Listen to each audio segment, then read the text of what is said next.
азизмоҳ сайфуллоева ин гулҳои сунъиро дар канори гулҳои нимхушкаш барои таскини дилаш гузоштааст. ӯ ба гулпарварӣ шавқ дорад. ҳар баҳор бо оби барфу борон гул шинондаву гулпарварӣ мекунад.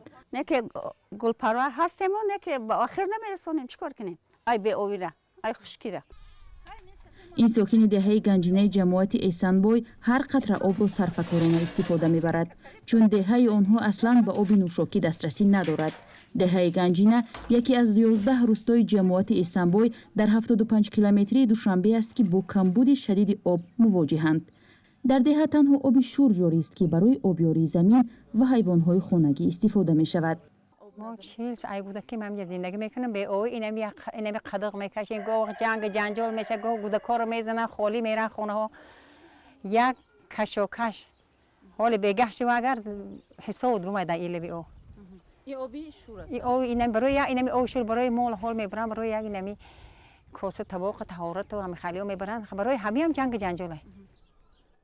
маҳмуд сайфуллоев ки давраи наврасӣ ва ҷавонияшро дар ҳамин минтақаи беоб пушти сар кардааст, хотираҳои талхеро ба ёд дорад.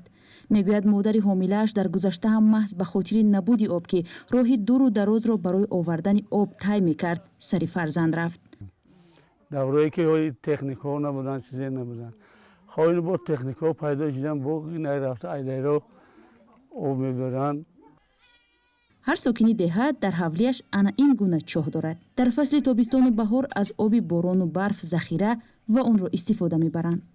аммо дар тобистон маҷбуранд оби тоза харидорӣ кунанд. 600 сум мерава. ҳами 2 мошин об дар як моҳ бемалол нами оилаи махдуш. ма мисол 1 келон доруму 7 фарзанд дорум, хайхудуму шавҳарум 10-11 нафарем. 2 мошин об дар як моҳ мера. Фақат барои хӯрдану либос пӯштану хӯрок пухтану таъмин.